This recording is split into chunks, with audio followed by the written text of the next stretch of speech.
hormat. Yang beli harus hormat. Jika kalian merasa umat Nabi Muhammad, jawablah salam saya dengan semangat. Assalamualaikum warahmatullahi wabarakatuh. Alhamdulillahirabbil alamin. Assalatu wassalamu ala asrofil anbiya'i wal mursalin wa ala alihi washabihi ajmain. Amma ba'du. Yang pertama, marilah kita panjatkan puja dan puji syukur kita atas kehadirat Allah Subhanahu wa taala yang telah melimpahkan karunia, hidayah serta inayahnya kepada kita sehingga kita masih diberi nikmat iman, nikmat sehat, nikmat Islam. Salawat serta salam semoga Allah haturkan kepada junjungan kita Nabi Agung Muhammad Sallallahu Alaihi Wasallam yang kita nantikan syafaatnya di yaumul qiyamah nanti. Allahumma amin. Perkenalkan, nama saya Prihatin.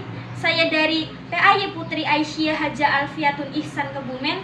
Saya di sini ingin menyampaikan sedikit pidato yang bertema akhlak terhadap orang tua dan guru. Di dalam Al-Quran sudah berkali-kali diterangkan agar kita untuk berbakti kepada keduanya.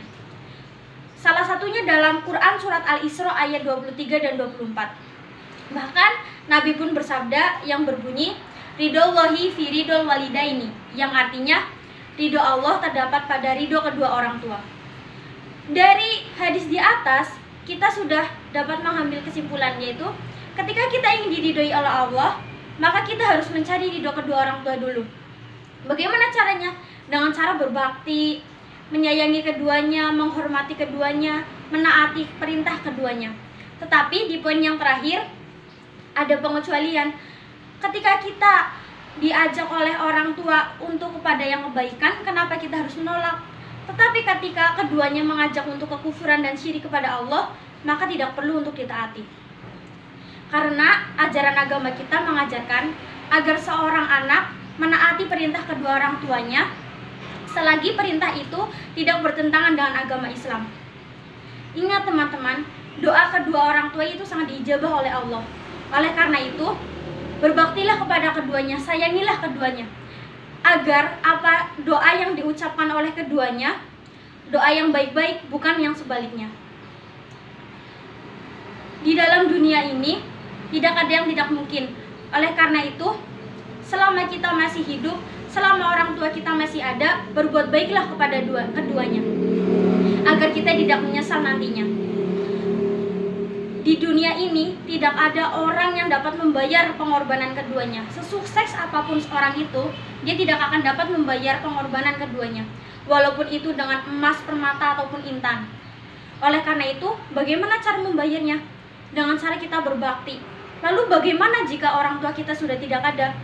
Salah satunya dengan mendoakannya, menziarahi kuburnya, menjalin silaturahmi dengan kerabat-kerabatnya. Oleh karena itu, selagi orang tua masih hidup, rawatlah ia. Apalagi ketika orang tua sudah dalam masa tuanya, rawatlah dia. Karena itu, agar kita mendapat ridho dari Allah. Insya Allah, ketika kita sudah diridhoi oleh Allah, kita akan bahagia dunia dan akhirat. Yang kedua, guru. Guru adalah orang tua kedua kita. Dia adalah pahlawan kita yang telah mendidik kita secara ikhlas tanpa mengenal lelah dan bosan. Oleh karena itu, sudah sepatutnya seorang siswa menghormati dan menyayangi gurunya. Bagaimana caranya? Dengan cara ketika seorang guru memberikan tugas kepada seorang murid, maka kerjakan. Ketika seorang guru sedang menjelaskan di depan, maka perhatikan. Dan yang lain-lain. Seperti dalam sabda Nabi yang berbunyi waqiru man tata'allamuna minhu, yaitu artinya muliakanlah orang yang kamu belajar kepadanya. Artinya dari hadis di atas adalah agar kita itu memuliakan guru dengan cara menghormatinya, menyayanginya. Walaupun kita tidak suka dengan guru tersebut, tolonglah hormati. Karena ketika kita ingin dihormati, maka kita harus menghormati dulu orang lain. Ingat, jangan pernah lihat orangnya, tapi lihat ilmu yang dibawanya. Ketika ilmu tersebut bermanfaat untuk kita, ketika ilmu tersebut tidak bertentangan dengan agama, maka terimalah ilmu tersebut. Dan jangan pernah membenci orang, karena apa yang kita benci belum tentu tidak baik untuk kita. Karena apa yang kita benci belum tentu di mata Allah juga buruk. Karena Allah memberikan apa yang kita butuhkan, bukan apa yang kita inginkan. Oleh karena itu, hargailah orang ketika kita ingin dihargai.